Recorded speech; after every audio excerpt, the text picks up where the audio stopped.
오늘 우리가 함께 나눌 이야기는 효심이라는 이름 아래 한 가족이 어떻게 무너져 내렸는지에 대한 어느 40대 여성의 깊은 고백입니다.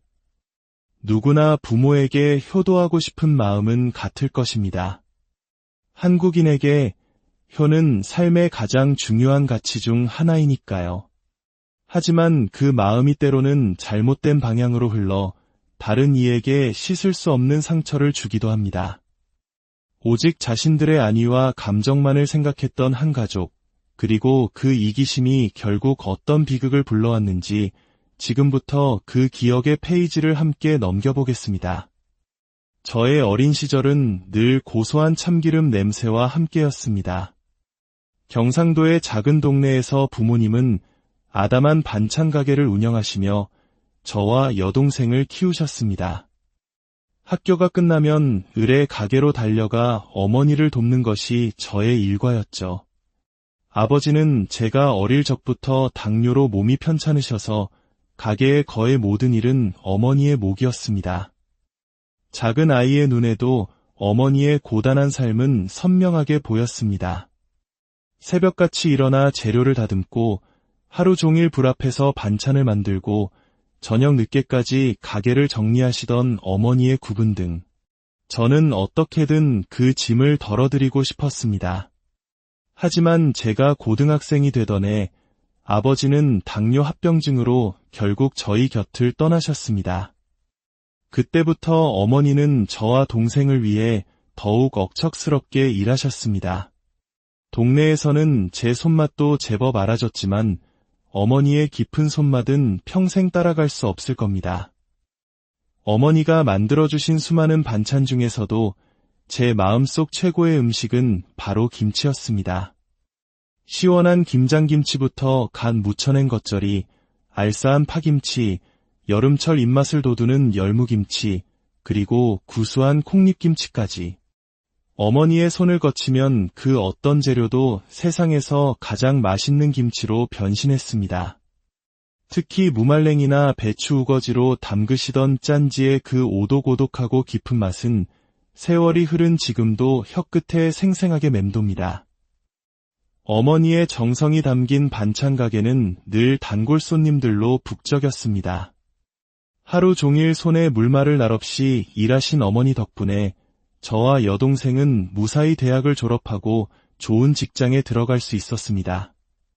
그렇게 평범한 직장인으로 살아가던 제 인생에 큰 전환점이 찾아온 것은 제가 사회생활을 시작한 지 1년쯤 되었을 때였습니다.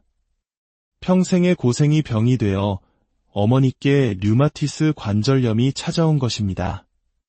손가락 마디마디가 퉁퉁 부어오르면서 어머니는 더 이상 반찬 가게를 운영하실 수 없게 되었습니다. 평생의 업을 잃어버린 어머니는 눈에 띄게 우울해지셨습니다. 타지에서 일하던 제가 주말에 집에 내려가면 어머니는 말없이 누워 계시는 시간이 많아졌습니다. 새벽부터 밤늦게까지 잠시도 몸을 이이지 않으시던 분이었기에 그 무기력한 모습은 제 가슴을 미어지게 했습니다. 저는 그런 어머니를 보며 결심했습니다. 어머니의 삶이자 자부심이었던 손맛을 되살려드리기로. 엄마, 우리 김치 만들어서 팔아보는 거 어때? 처음 어머니는 완강히 반대하셨습니다. 고된 김치 장사를 딸에게 물려주고 싶지 않으셨던 겁니다. 소금에 절인 배추 포기가 얼마나 무거운지 그걸 나르다 보면 허리가 끊어질 것 같다는 어머니의 만류에도 저는 뜻을 굽히지 않았습니다. 내가 누구 딸인데? 엄마 딸이잖아. 엄마가 옆에서 도와주시면 뭐든 잘할 수 있어. 엄마 손맛은 이미 온 동네가 인정하는데 이건 무조건 성공하는 사업이야. 끈질긴 설득 끝에 저는 회사를 그만두고 고향으로 내려왔습니다. 어머니는 평생의 비법이 담긴 김치 레시피를 제게 아낌없이 전수해 주셨습니다. 처음에는 모든 것이 서툴렀습니다. 좌충우돌, 실수투성이었지만 어머니의 지도 아래 조금씩 김치 장인의 길을 걷기 시작했습니다. 처음에는 예전 단골 손님들을 상대로 작게 시작했지만 어머니의 레시피는 역시나 특별했습니다. 김치를 사가신 분들의 입소문을 타고 주문은 점점 늘어났고 저 혼자 감당하기 벅차 직원을 한두 명씩 늘려야 했습니다. 작은 가게는 어느새 제법 규모를 갖춘 작업장으로 변해갔습니다. 물론 위기도 있었습니다. 제가 30대 초반이 되던 해 우후죽순처럼 김치 공장들이 생겨나면서 경쟁이 치열해졌습니다. 경쟁업체의 악의적인 비방으로 거래처가 끊기기도 하고 기계 고장으로 납품의 차질이 생기기도 했습니다. 하지만 저는 포기하지 않았습니다. 밤을 새워 레시피를 연구하고 모든 재료를 최고급 국내산으로 바꾸며 정면으로 부딪혔습니다. 발로 뛰며 영업한 끝에 저희 김치는 다시 사람들의 신뢰를 얻었고 사업은 더욱 번창했습니다. 그렇게 김치에 미쳐 살다 보니 어느새 제 나이는 30대 중반이 되어 있었습니다. 먼저 결혼한 동생을 보며 어머니는 제 장래를 걱정하기 시작하셨고 이내 선자리를 알아보기 시작했습니다. 그리고 어머니의 지인이 마련해준 한 선자리에서 저는 운명처럼 지금의 남편을 만났습니다. 저보다 3살 많았던 그는 씩씩하고 생각이 깊은 사람이었습니다.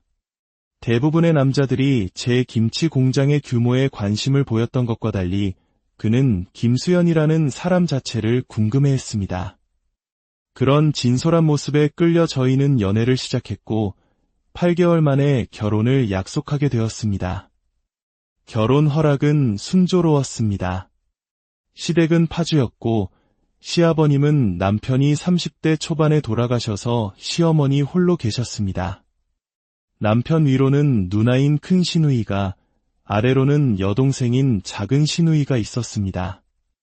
그때까지만 해도 저는 그저 평범하고 단란한 가정을 상상했습니다.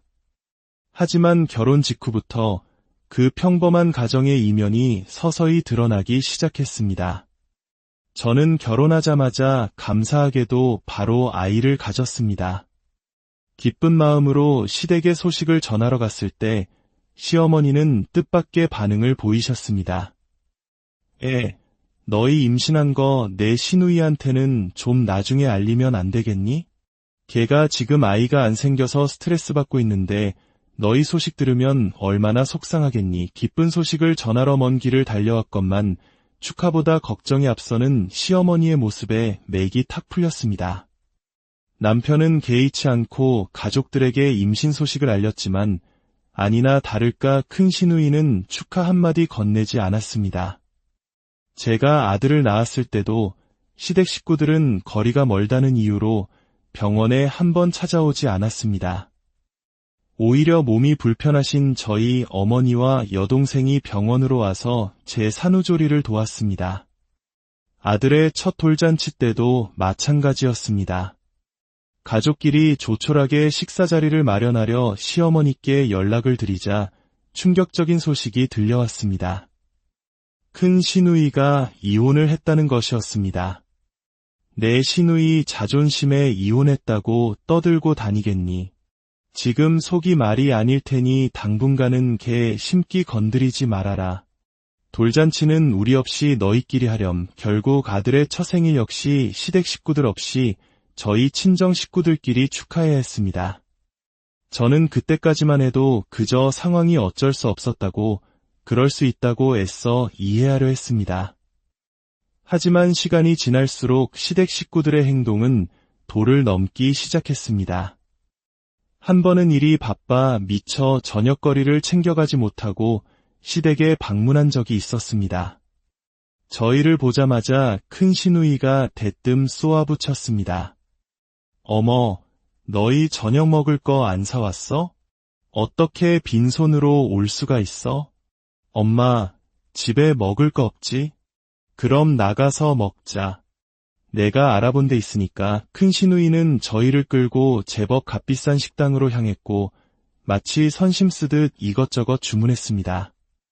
당연히 식사 자리를 주도한 큰 시누이가 계산할 것이라 생각했습니다.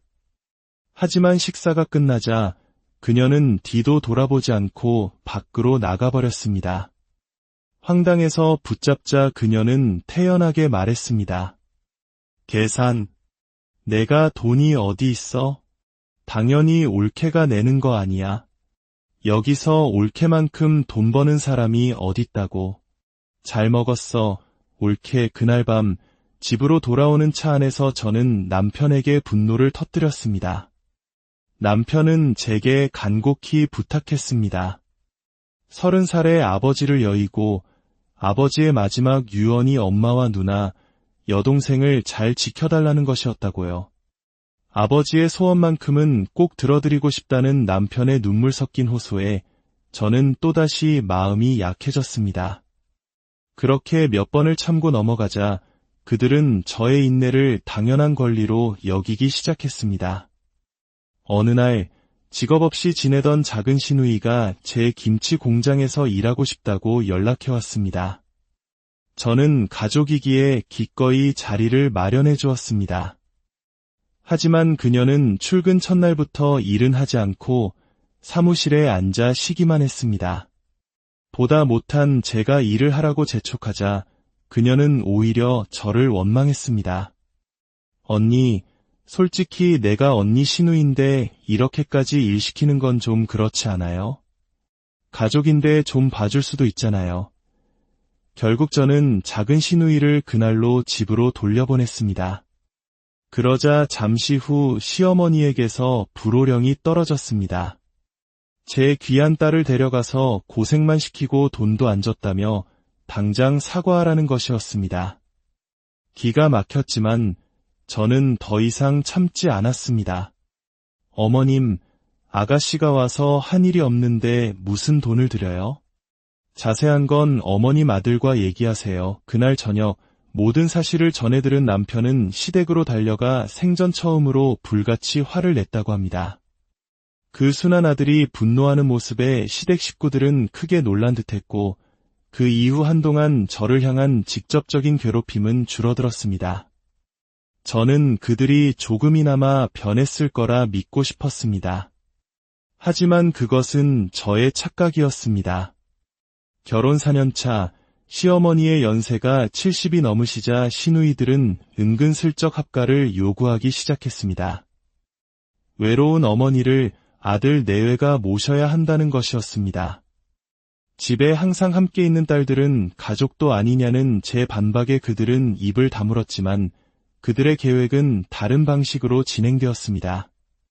어느 날 시어머니는 지인 결혼식에 왔는데 축의금 낼 돈이 없다며 급하게 100만 원을 붙여달라고 했습니다. 나중에 바로 갚겠다는 말에 의심 없이 송금했지만 며칠이 지나도 소식은 없었습니다. 이상해서 남편에게 묻자 그 주에 시어머니는 시누이들과 제주도 여행을 다녀왔다는 사실을 알게 되었습니다.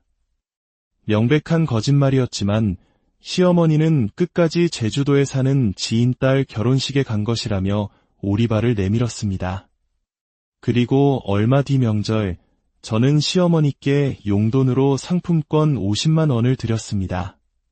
그런데 저희가 집으로 돌아가기 직전 시어머니는 얼굴이 새하여져서 상품권을 잃어버렸다며 눈물까지 흘리셨습니다. 너무나 속상해하는 모습에 저는 가방에 있던 여분의 상품권을 다시 꺼내드렸습니다. 그런데 바로 그 순간 제 아들이 작은 시누이의 가방을 가지고 놀다가 무언가를 떨어뜨렸습니다. 바로 제가 처음에 드렸던 그 상품권 봉투였습니다.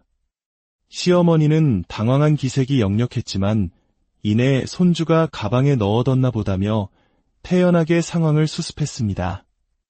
모든 것이 그들이 꾸며낸 연극이었던 겁니다. 저는 시댁에 대한 모든 신뢰와 기대를 완전히 버렸습니다. 그렇게 마음의 거리를 두고 지내던 어느 날 큰 시누이에게서 다급한 전화 한 통이 걸려왔습니다. 올케, 엄마가 며칠 전부터 몸이 안 좋아서 병원에 갔는데 큰 병원에 가봐야 할 것 같대. 췌장암인 것 같다고 하네. 전화기 너머로 들려오는 시누이의 떨리는 목소리에 제 머릿속은 순간 하얗게 비어버렸습니다. 그토록 저를 괴롭혔던 시어머니. 수많은 거짓말과 이기적인 행동으로 제 마음에 깊은 상처를 남겼던 사람. 이제 그 모든 관계를 정리하려던 찰나에 들려온 암선고. 저는 이제 어떻게 해야 하는 걸까요? 이 이야기는 한 사람의 효심이 어떻게 가족 전체를 병들게 할 수 있는지를 보여줍니다. 남편의 맹목적인 효심, 그리고 그것을 당연하게 이용하며 자신들의 욕심을 채웠던 시댁 식구들. 여러분이라면 이 상황에서 어떤 결정을 내리시겠습니까? 진정한 효도와 이기적인 희생 사이 그 아슬아슬한 경계에 대해 다시 한번 생각해보게 됩니다. 오늘의 이야기가 여러분의 마음에 작은 울림을 주었다면 구독과 좋아요를 통해 저희 채널에 힘을 실어주시길 바랍니다. 여러분의 따뜻한 관심은 저희가 더 깊이 있고 의미 있는 이야기를 찾아 나서는데 가장 큰 원동력이 됩니다. 이 이야기를 주변 분들과 함께 나누며 가족의 의미에 대해 함께 고민해보는 시간. 오늘 우리가 함께 나눌 이야기는 효심이라는 이름 아래 한 가족이 어떻게 무너져 내렸는지에 대한 어느 40대 여성의 깊은 고백입니다. 누구나 부모에게 효도하고 싶은 마음은 같을 것입니다. 한국인에게 효는 삶의 가장 중요한 가치 중 하나이니까요. 하지만 그 마음이 때로는 잘못된 방향으로 흘러 다른 이에게 씻을 수 없는 상처를 주기도 합니다. 오직 자신들의 안위와 감정만을 생각했던 한 가족, 그리고 그 이기심이 결국 어떤 비극을 불러왔는지 지금부터 그 기억의 페이지를 함께 넘겨보겠습니다. 저의 어린 시절은 늘 고소한 참기름 냄새와 함께였습니다.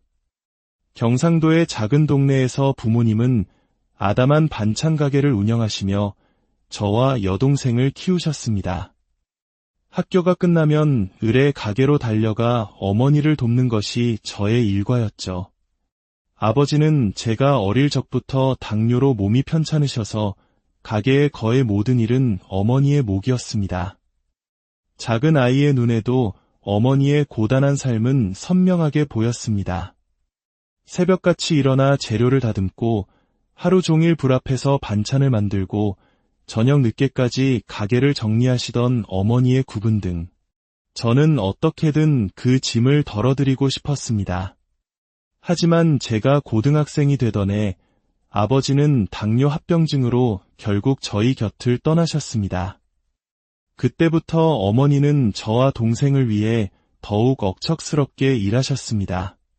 동네에서는 제 손맛도 제법 알아졌지만 어머니의 깊은 손맛은 평생 따라갈 수 없을 겁니다. 어머니가 만들어주신 수많은 반찬 중에서도 제 마음속 최고의 음식은 바로 김치였습니다.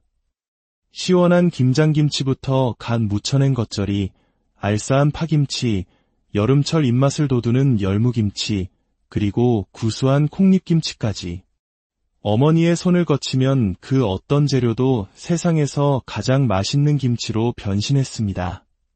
특히 무말랭이나 배추 우거지로 담그시던 짠지의 그 오독오독하고 깊은 맛은 세월이 흐른 지금도 혀끝에 생생하게 맴돕니다.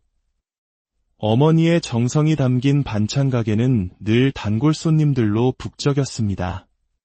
하루 종일 손에 물말을 날 없이 일하신 어머니 덕분에 저와 여동생은 무사히 대학을 졸업하고 좋은 직장에 들어갈 수 있었습니다. 그렇게 평범한 직장인으로 살아가던 제 인생에 큰 전환점이 찾아온 것은 제가 사회생활을 시작한 지 1년쯤 되었을 때였습니다. 평생의 고생이 병이 되어 어머니께 류마티스 관절염이 찾아온 것입니다. 손가락 마디마디가 퉁퉁 부어오르면서 어머니는 더 이상 반찬 가게를 운영하실 수 없게 되었습니다. 평생의 업을 잃어버린 어머니는 눈에 띄게 우울해지셨습니다. 타지에서 일하던 제가 주말에 집에 내려가면 어머니는 말없이 누워 계시는 시간이 많아졌습니다. 새벽부터 밤늦게까지 잠시도 몸을 이이지 않으시던 분이었기에 그 무기력한 모습은 제 가슴을 미어지게 했습니다. 저는 그런 어머니를 보며 결심했습니다. 어머니의 삶이자 자부심이었던 손맛을 되살려드리기로. 엄마, 우리 김치 만들어서 팔아보는 거 어때? 처음 어머니는 완강히 반대하셨습니다. 고된 김치 장사를 딸에게 물려주고 싶지 않으셨던 겁니다. 소금에 절인 배추 포기가 얼마나 무거운지 그걸 나르다 보면 허리가 끊어질 것 같다는 어머니의 만류에도 저는 뜻을 굽히지 않았습니다. 내가 누구 딸인데? 엄마 딸이잖아. 엄마가 옆에서 도와주시면 뭐든 잘할 수 있어. 엄마 손맛은 이미 온 동네가 인정하는데 이건 무조건 성공하는 사업이야. 끈질긴 설득 끝에 저는 회사를 그만두고 고향으로 내려왔습니다. 어머니는 평생의 비법이 담긴 김치 레시피를 제게 아낌없이 전수해 주셨습니다. 처음에는 모든 것이 서툴렀습니다. 좌충우돌, 실수투성이었지만 어머니의 지도 아래 조금씩 김치 장인의 길을 걷기 시작했습니다. 처음에는 예전 단골 손님들을 상대로 작게 시작했지만 어머니의 레시피는 역시나 특별했습니다. 김치를 사가신 분들의 입소문을 타고 주문은 점점 늘어났고 저 혼자 감당하기 벅차 직원을 한두 명씩 늘려야 했습니다. 작은 가게는 어느새 제법 규모를 갖춘 작업장으로 변해갔습니다. 물론 위기도 있었습니다. 제가 30대 초반이 되던 해 우후죽순처럼 김치 공장들이 생겨나면서 경쟁이 치열해졌습니다. 경쟁업체의 악의적인 비방으로 거래처가 끊기기도 하고 기계 고장으로 납품의 차질이 생기기도 했습니다. 하지만 저는 포기하지 않았습니다.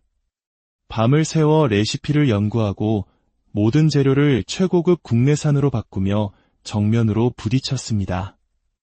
발로 뛰며 영업한 끝에 저희 김치는 다시 사람들의 신뢰를 얻었고 사업은 더욱 번창했습니다. 그렇게 김치에 미쳐 살다 보니 어느새 제 나이는 30대 중반이 되어 있었습니다. 먼저 결혼한 동생을 보며 어머니는 제 장래를 걱정하기 시작하셨고 이내 선자리를 알아보기 시작했습니다. 그리고 어머니의 지인이 마련해준 한 선자리에서 저는 운명처럼 지금의 남편을 만났습니다.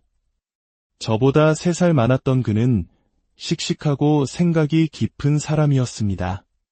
대부분의 남자들이 제 김치 공장의 규모에 관심을 보였던 것과 달리 그는 김수연이라는 사람 자체를 궁금해했습니다. 그런 진솔한 모습에 끌려 저희는 연애를 시작했고 8개월 만에 결혼을 약속하게 되었습니다. 결혼 허락은 순조로웠습니다. 시댁은 파주였고 시아버님은 남편이 30대 초반에 돌아가셔서 시어머니 홀로 계셨습니다. 남편 위로는 누나인 큰 시누이가, 아래로는 여동생인 작은 시누이가 있었습니다.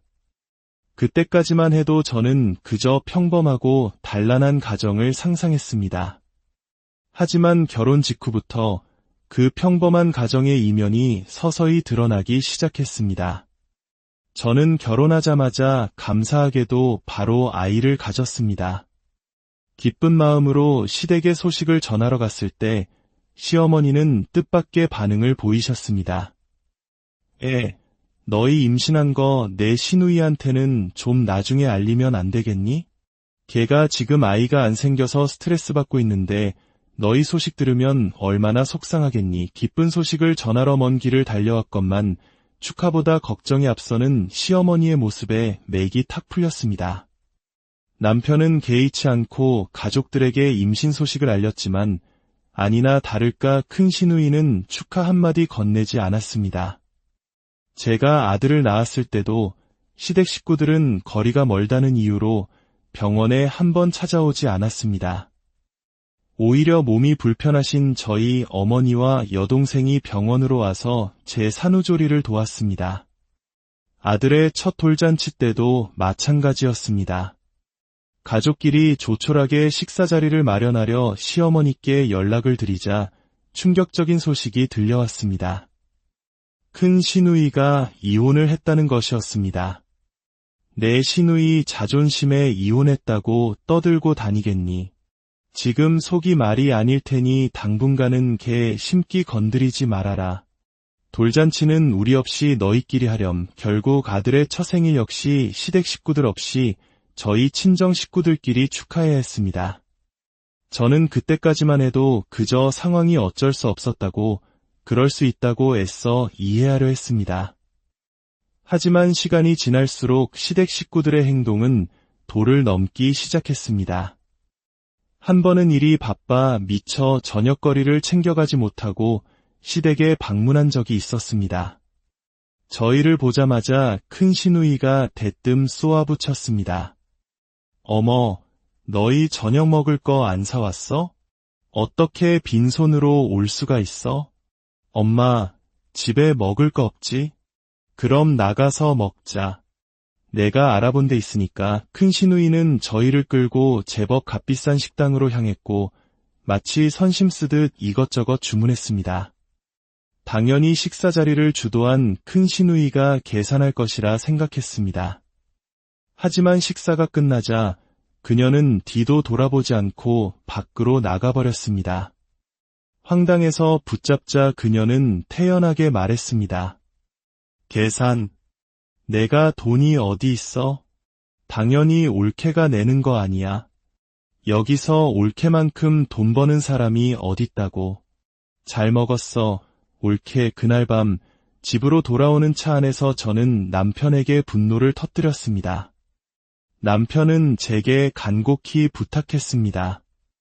30살의 아버지를 여의고 아버지의 마지막 유언이 엄마와 누나, 여동생을 잘 지켜달라는 것이었다고요. 아버지의 소원만큼은 꼭 들어드리고 싶다는 남편의 눈물 섞인 호소에 저는 또다시 마음이 약해졌습니다. 그렇게 몇 번을 참고 넘어가자 그들은 저의 인내를 당연한 권리로 여기기 시작했습니다.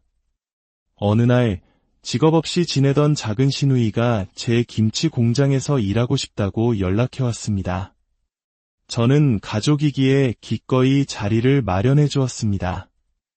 하지만 그녀는 출근 첫날부터 일은 하지 않고 사무실에 앉아 쉬기만 했습니다. 보다 못한 제가 일을 하라고 재촉하자 그녀는 오히려 저를 원망했습니다. 언니, 솔직히 내가 언니 시누인데 이렇게까지 일 시키는 건 좀 그렇지 않아요? 가족인데 좀 봐줄 수도 있잖아요. 결국 저는 작은 시누이를 그날로 집으로 돌려보냈습니다. 그러자 잠시 후 시어머니에게서 불호령이 떨어졌습니다.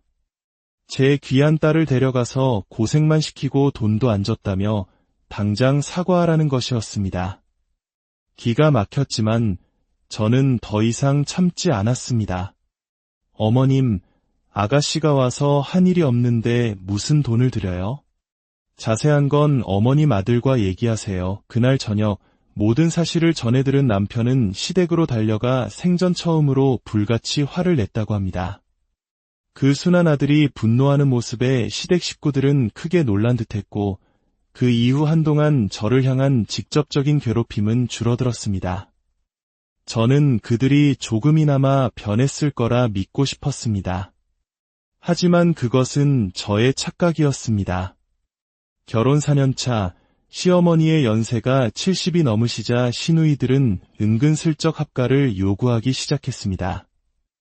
외로운 어머니를 아들 내외가 모셔야 한다는 것이었습니다. 집에 항상 함께 있는 딸들은 가족도 아니냐는 제 반박에 그들은 입을 다물었지만 그들의 계획은 다른 방식으로 진행되었습니다. 어느 날 시어머니는 지인 결혼식에 왔는데 축의금 낼 돈이 없다며 급하게 100만 원을 붙여달라고 했습니다. 나중에 바로 갚겠다는 말에 의심 없이 송금했지만 며칠이 지나도 소식은 없었습니다. 이상해서 남편에게 묻자 그 주에 시어머니는 시누이들과 제주도 여행을 다녀왔다는 사실을 알게 되었습니다. 명백한 거짓말이었지만 시어머니는 끝까지 제주도에 사는 지인 딸 결혼식에 간 것이라며 오리발을 내밀었습니다. 그리고 얼마 뒤 명절, 저는 시어머니께 용돈으로 상품권 50만 원을 드렸습니다. 그런데 저희가 집으로 돌아가기 직전 시어머니는 얼굴이 새하여져서 상품권을 잃어버렸다며 눈물까지 흘리셨습니다. 너무나 속상해하는 모습에 저는 가방에 있던 여분의 상품권을 다시 꺼내드렸습니다. 그런데 바로 그 순간 제 아들이 작은 시누이의 가방을 가지고 놀다가 무언가를 떨어뜨렸습니다. 바로 제가 처음에 드렸던 그 상품권 봉투였습니다. 시어머니는 당황한 기색이 역력했지만 이내 손주가 가방에 넣어뒀나 보다며 태연하게 상황을 수습했습니다. 모든 것이 그들이 꾸며낸 연극이었던 겁니다. 저는 시댁에 대한 모든 신뢰와 기대를 완전히 버렸습니다. 그렇게 마음의 거리를 두고 지내던 어느 날 큰 시누이에게서 다급한 전화 한 통이 걸려왔습니다. 올케. 엄마가 며칠 전부터 몸이 안 좋아서 병원에 갔는데 큰 병원에 가봐야 할 것 같대. 췌장암인 것 같다고 하네. 전화기 너머로 들려오는 시누이의 떨리는 목소리에 제 머릿속은 순간 하얗게 비어버렸습니다. 그토록 저를 괴롭혔던 시어머니. 수많은 거짓말과 이기적인 행동으로 제 마음에 깊은 상처를 남겼던 사람. 이제 그 모든 관계를 정리하려던 찰나에 들려온 암 선고. 저는 이제 어떻게 해야 하는 걸까요? 이 이야기는 한 사람의 효심이 어떻게 가족 전체를 병들게 할 수 있는지를 보여줍니다. 남편의 맹목적인 효심, 그리고 그것을 당연하게 이용하며 자신들의 욕심을 채웠던 시댁 식구들. 여러분이라면 이 상황에서 어떤 결정을 내리시겠습니까? 진정한 효도와 이기적인 희생 사이 그 아슬아슬한 경계에 대해 다시 한번 생각해보게 됩니다. 오늘의 이야기가 여러분의 마음에 작은 울림을 주었다면 구독과 좋아요를 통해 저희 채널에 힘을 실어주시길 바랍니다. 여러분의 따뜻한 관심은 저희가 더 깊이 있고 의미 있는 이야기를 찾아 나서는데 가장 큰 원동력이 됩니다. 이 이야기를 주변 분들과 함께 나누며 가족의 의미에 대해 함께 고민해보는 시간. 오늘 우리가 함께 나눌 이야기는 효심이라는 이름 아래 한 가족이 어떻게 무너져 내렸는지에 대한 어느 40대 여성의 깊은 고백입니다. 누구나 부모에게 효도하고 싶은 마음은 같을 것입니다. 한국인에게 효는 삶의 가장 중요한 가치 중 하나이니까요. 하지만 그 마음이 때로는 잘못된 방향으로 흘러 다른 이에게 씻을 수 없는 상처를 주기도 합니다. 오직 자신들의 안위와 감정만을 생각했던 한 가족, 그리고 그 이기심이 결국 어떤 비극을 불러왔는지 지금부터 그 기억의 페이지를 함께 넘겨보겠습니다. 저의 어린 시절은 늘 고소한 참기름 냄새와 함께였습니다. 경상도의 작은 동네에서 부모님은 아담한 반찬 가게를 운영하시며 저와 여동생을 키우셨습니다. 학교가 끝나면 을의 가게로 달려가 어머니를 돕는 것이 저의 일과였죠. 아버지는 제가 어릴 적부터 당뇨로 몸이 편찮으셔서 가게의 거의 모든 일은 어머니의 몫이었습니다. 작은 아이의 눈에도 어머니의 고단한 삶은 선명하게 보였습니다. 새벽같이 일어나 재료를 다듬고 하루 종일 불 앞에서 반찬을 만들고 저녁 늦게까지 가게를 정리하시던 어머니의 구분 등 저는 어떻게든 그 짐을 덜어드리고 싶었습니다. 하지만 제가 고등학생이 되던 해 아버지는 당뇨 합병증으로 결국 저희 곁을 떠나셨습니다. 그때부터 어머니는 저와 동생을 위해 더욱 억척스럽게 일하셨습니다. 동네에서는 제 손맛도 제법 알아졌지만 어머니의 깊은 손맛은 평생 따라갈 수 없을 겁니다. 어머니가 만들어주신 수많은 반찬 중에서도 제 마음속 최고의 음식은 바로 김치였습니다. 시원한 김장김치부터 간 무쳐낸 겉절이, 알싸한 파김치, 여름철 입맛을 돋우는 열무김치, 그리고 구수한 콩잎김치까지. 어머니의 손을 거치면 그 어떤 재료도 세상에서 가장 맛있는 김치로 변신했습니다. 특히 무말랭이나 배추 우거지로 담그시던 짠지의 그 오독오독하고 깊은 맛은 세월이 흐른 지금도 혀끝에 생생하게 맴돕니다. 어머니의 정성이 담긴 반찬 가게는 늘 단골 손님들로 북적였습니다. 하루 종일 손에 물마를 날 없이 일하신 어머니 덕분에 저와 여동생은 무사히 대학을 졸업하고 좋은 직장에 들어갈 수 있었습니다. 그렇게 평범한 직장인으로 살아가던 제 인생에 큰 전환점이 찾아온 것은 제가 사회생활을 시작한 지 1년쯤 되었을 때였습니다. 평생의 고생이 병이 되어 어머니께 류마티스 관절염이 찾아온 것입니다. 손가락 마디마디가 퉁퉁 부어오르면서 어머니는 더 이상 반찬 가게를 운영하실 수 없게 되었습니다. 평생의 업을 잃어버린 어머니는 눈에 띄게 우울해지셨습니다. 타지에서 일하던 제가 주말에 집에 내려가면 어머니는 말없이 누워 계시는 시간이 많아졌습니다. 새벽부터 밤늦게까지 잠시도 몸을 뉘이지 않으시던 분이었기에 그 무기력한 모습은 제 가슴을 미어지게 했습니다. 저는 그런 어머니를 보며 결심했습니다. 어머니의 삶이자 자부심이었던 손맛을 되살려드리기로. 엄마, 우리 김치 만들어서 팔아보는 거 어때? 처음 어머니는 완강히 반대하셨습니다. 고된 김치 장사를 딸에게 물려주고 싶지 않으셨던 겁니다. 소금에 절인 배추 포기가 얼마나 무거운지 그걸 나르다 보면 허리가 끊어질 것 같다는 어머니의 만류에도 저는 뜻을 굽히지 않았습니다. 내가 누구 딸인데? 엄마 딸이잖아. 엄마가 옆에서 도와주시면 뭐든 잘할 수 있어. 엄마 손맛은 이미 온 동네가 인정하는데 이건 무조건 성공하는 사업이야. 끈질긴 설득 끝에 저는 회사를 그만두고 고향으로 내려왔습니다. 어머니는 평생의 비법이 담긴 김치 레시피를 제게 아낌없이 전수해 주셨습니다. 처음에는 모든 것이 서툴렀습니다. 좌충우돌, 실수투성이었지만 어머니의 지도 아래 조금씩 김치 장인의 길을 걷기 시작했습니다. 처음에는 예전 단골 손님들을 상대로 작게 시작했지만 어머니의 레시피는 역시나 특별했습니다.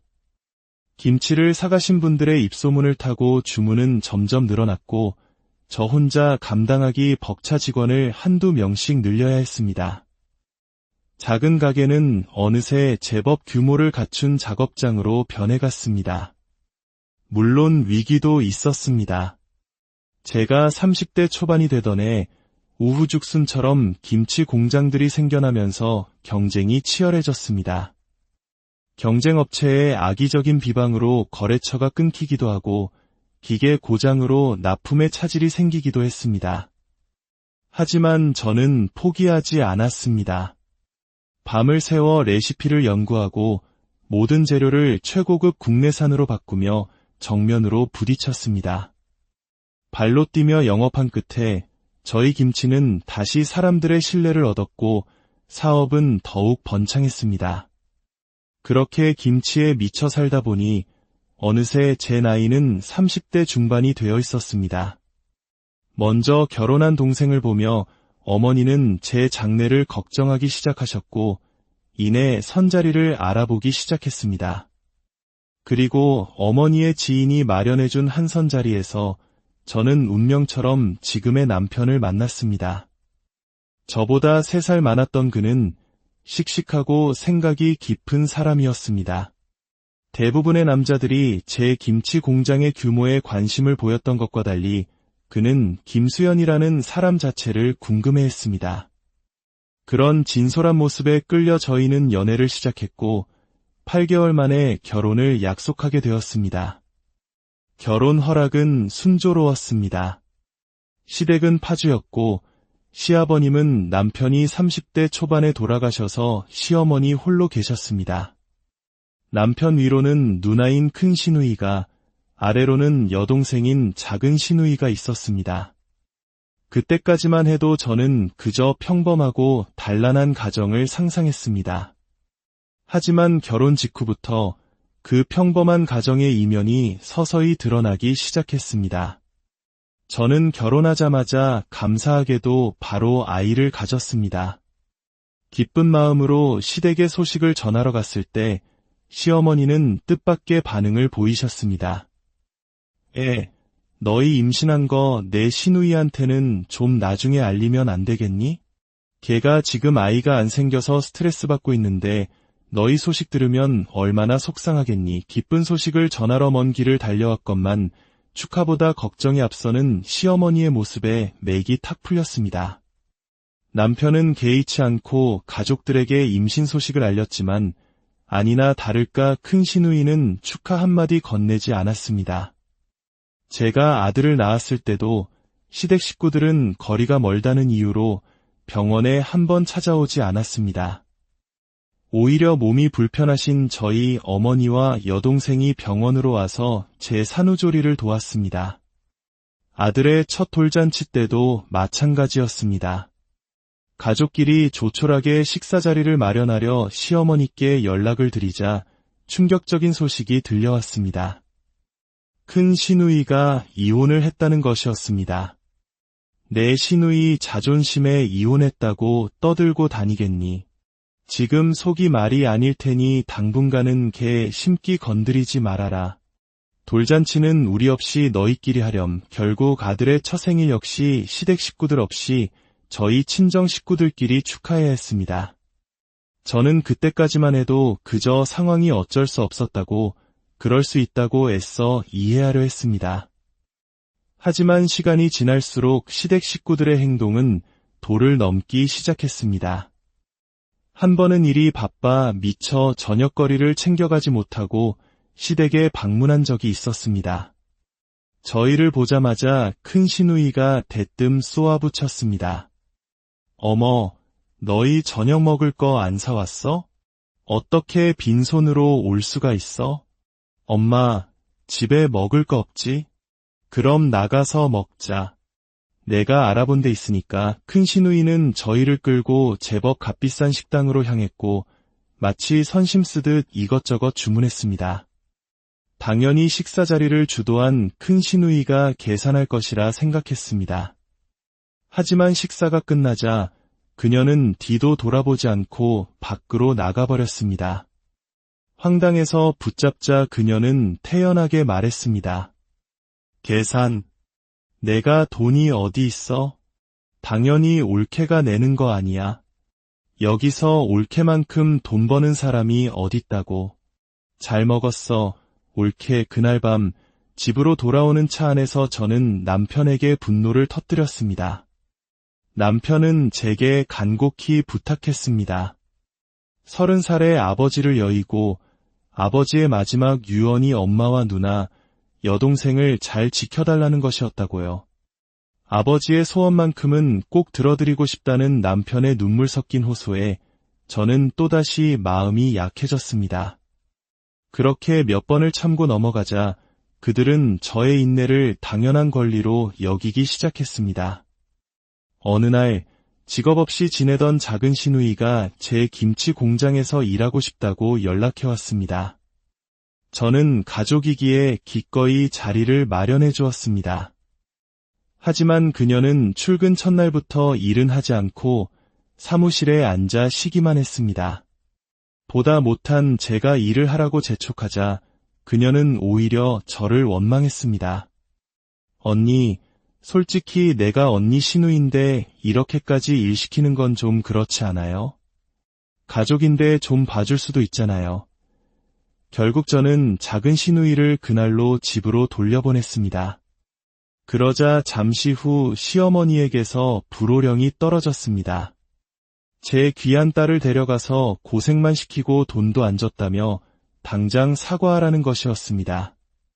기가 막혔지만 저는 더 이상 참지 않았습니다. 어머님, 아가씨가 와서 한 일이 없는데 무슨 돈을 드려요?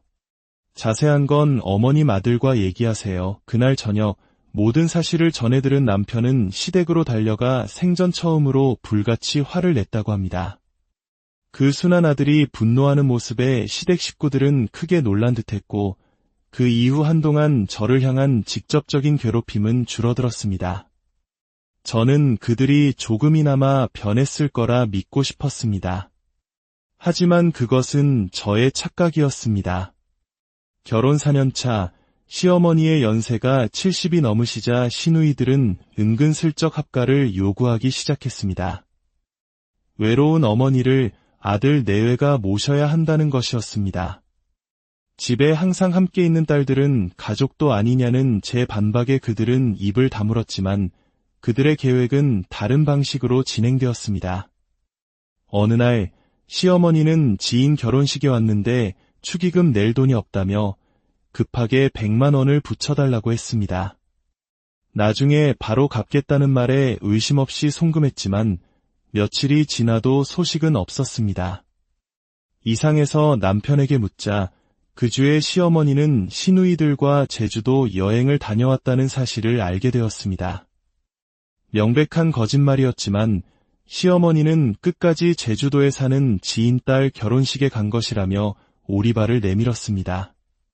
그리고 얼마 뒤 명절, 저는 시어머니께 용돈으로 상품권 50만 원을 드렸습니다. 그런데 저희가 집으로 돌아가기 직전 시어머니는 얼굴이 새하얘져서 상품권을 잃어버렸다며 눈물까지 흘리셨습니다. 너무나 속상해하는 모습에 저는 가방에 있던 여분의 상품권을 다시 꺼내드렸습니다. 그런데 바로 그 순간 제 아들이 작은 시누이의 가방을 가지고 놀다가 무언가를 떨어뜨렸습니다. 바로 제가 처음에 드렸던 그 상품권 봉투였습니다. 시어머니는 당황한 기색이 역력했지만 이내 손주가 가방에 넣어뒀나 보다며 태연하게 상황을 수습했습니다. 모든 것이 그들이 꾸며낸 연극이었던 겁니다. 저는 시댁에 대한 모든 신뢰와 기대를 완전히 버렸습니다. 그렇게 마음의 거리를 두고 지내던 어느 날 큰 시누이에게서 다급한 전화 한 통이 걸려왔습니다. 올케. 엄마가 며칠 전부터 몸이 안 좋아서 병원에 갔는데 큰 병원에 가봐야 할 것 같대. 췌장암인 것 같다고 하네. 전화기 너머로 들려오는 시누이의 떨리는 목소리에 제 머릿속은 순간 하얗게 비어버렸습니다. 그토록 저를 괴롭혔던 시어머니. 수많은 거짓말과 이기적인 행동으로 제 마음에 깊은 상처를 남겼던 사람. 이제 그 모든 관계를 정리하려던 찰나에 들려온 암선고. 저는 이제 어떻게 해야 하는 걸까요? 이 이야기는 한 사람의 효심이 어떻게 가족 전체를 병들게 할 수 있는지를 보여줍니다. 남편의 맹목적인 효심, 그리고 그것을 당연하게 이용하며 자신들의 욕심을 채웠던 시댁 식구들. 여러분이라면 이 상황에서 어떤 결정을 내리시겠습니까? 진정한 효도와 이기적인 희생 사이 그 아슬아슬한 경계에 대해 다시 한번 생각해보게 됩니다. 오늘의 이야기가 여러분의 마음에 작은 울림을 주었다면 구독과 좋아요를 통해 저희 채널에 힘을 실어주시길 바랍니다. 여러분의 따뜻한 관심은 저희가 더 깊이 있고 의미 있는 이야기를 찾아 나서는데 가장 큰 원동력이 됩니다. 이 이야기를 주변 분들과 함께 나누며 가족의 의미에 대해 함께 고민해보는 시간. 오늘 우리가 함께 나눌 이야기는 효심이라는 이름 아래 한 가족이 어떻게 무너져 내렸는지에 대한 어느 40대 여성의 깊은 고백입니다. 누구나 부모에게 효도하고 싶은 마음은 같을 것입니다. 한국인에게 효는 삶의 가장 중요한 가치 중 하나이니까요. 하지만 그 마음이 때로는 잘못된 방향으로 흘러 다른 이에게 씻을 수 없는 상처를 주기도 합니다. 오직 자신들의 안위와 감정만을 생각했던 한 가족, 그리고 그 이기심이 결국 어떤 비극을 불러왔는지 지금부터 그 기억의 페이지를 함께 넘겨보겠습니다. 저의 어린 시절은 늘 고소한 참기름 냄새와 함께였습니다. 경상도의 작은 동네에서 부모님은 아담한 반찬 가게를 운영하시며 저와 여동생을 키우셨습니다. 학교가 끝나면 을의 가게로 달려가 어머니를 돕는 것이 저의 일과였죠. 아버지는 제가 어릴 적부터 당뇨로 몸이 편찮으셔서 가게의 거의 모든 일은 어머니의 몫이었습니다. 작은 아이의 눈에도 어머니의 고단한 삶은 선명하게 보였습니다.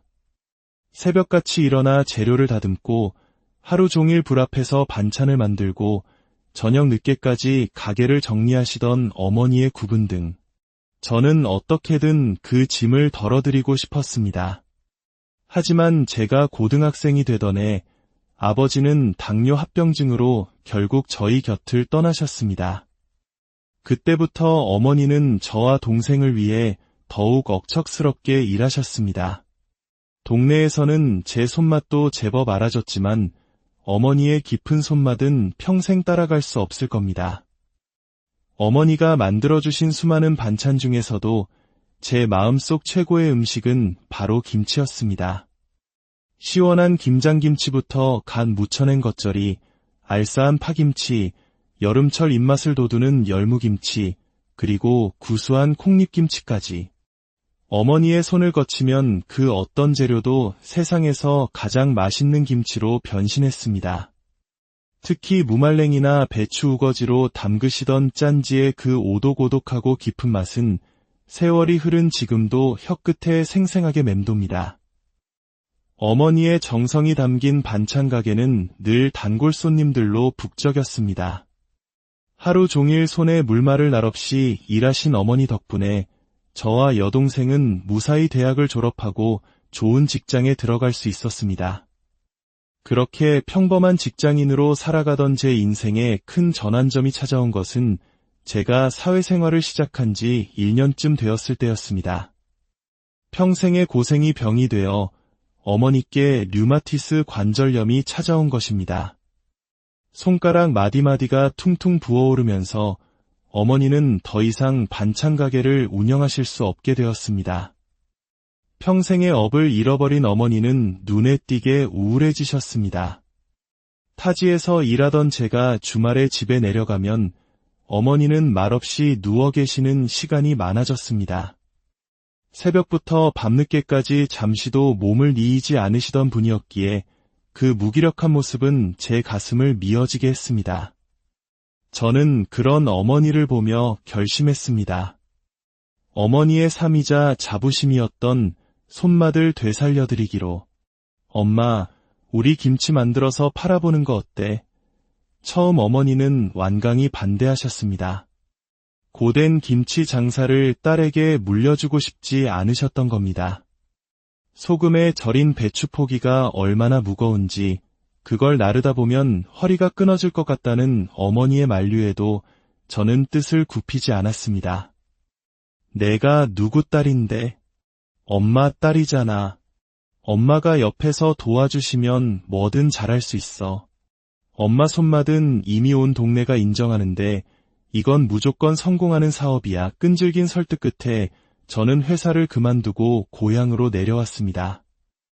어머니는 평생의 비법이 담긴 김치 레시피를 제게 아낌없이 전수해 주셨습니다. 처음에는 모든 것이 서툴렀습니다.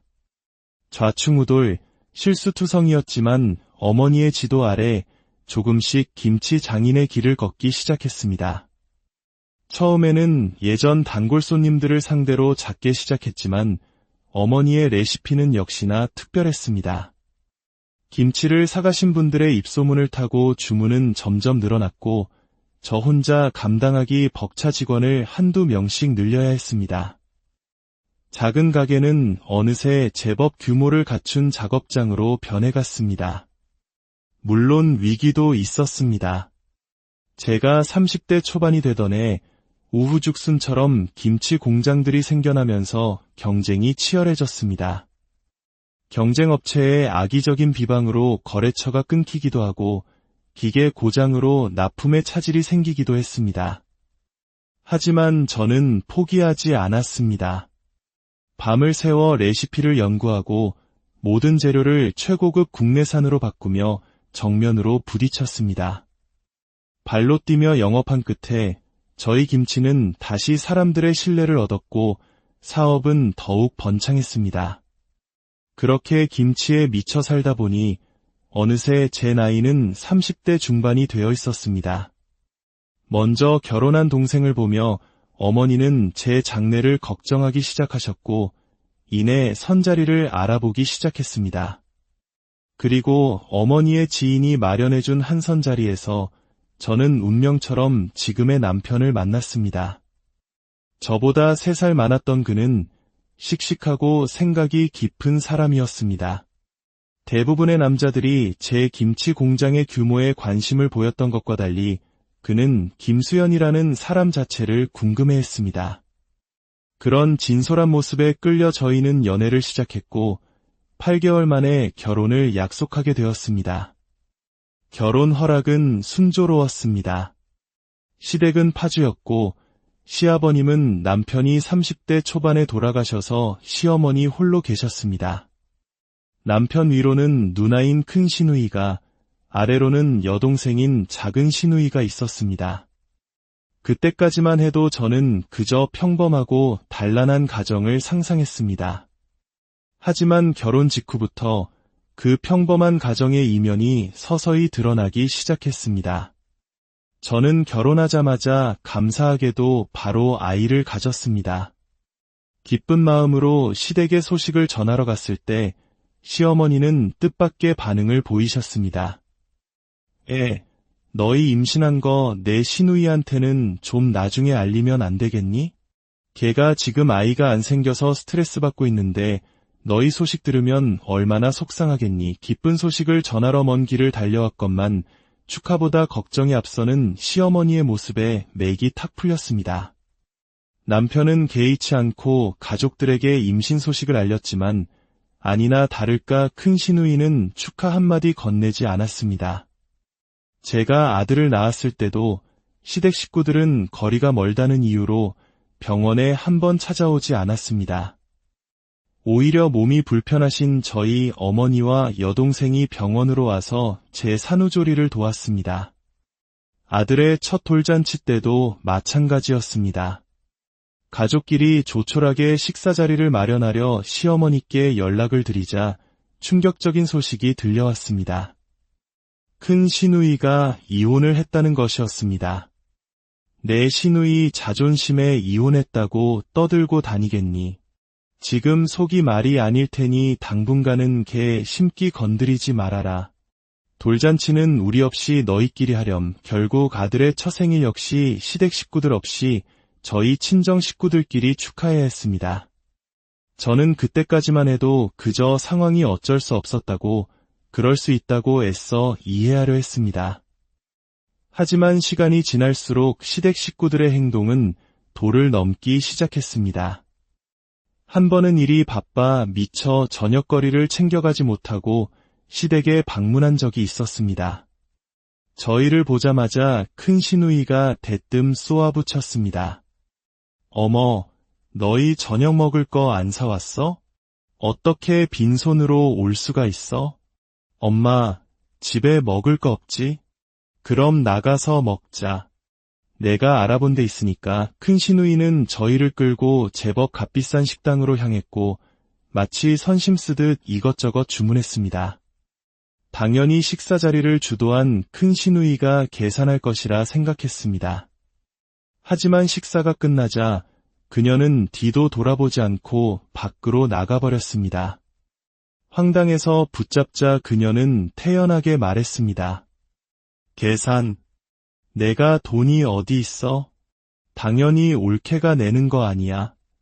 여기서 올케만큼 돈 버는 사람이 어딨다고. 잘 먹었어. 올케. 그날 밤 집으로 돌아오는 차 안에서 저는 남편에게 분노를 터뜨렸습니다. 남편은 제게 간곡히 부탁했습니다. 30살의 아버지를 여의고 아버지의 마지막 유언이 엄마와 누나, 여동생을 잘 지켜달라는 것이었다고요. 아버지의 소원만큼은 꼭 들어드리고 싶다는 남편의 눈물 섞인 호소에 저는 또다시 마음이 약해졌습니다. 그렇게 몇 번을 참고 넘어가자 그들은 저의 인내를 당연한 권리로 여기기 시작했습니다. 어느 날 직업 없이 지내던 작은 시누이가 제 김치 공장에서 일하고 싶다고 연락해왔습니다. 저는 가족이기에 기꺼이 자리를 마련해 주었습니다. 하지만 그녀는 출근 첫날부터 일은 하지 않고 사무실에 앉아 쉬기만 했습니다. 보다 못한 제가 일을 하라고 재촉하자 그녀는 오히려 저를 원망했습니다. 언니, 솔직히 내가 언니 시누인데 이렇게까지 일 시키는 건 좀 그렇지 않아요? 가족인데 좀 봐줄 수도 있잖아요. 결국 저는 작은 시누이를 그날로 집으로 돌려보냈습니다. 그러자 잠시 후 시어머니에게서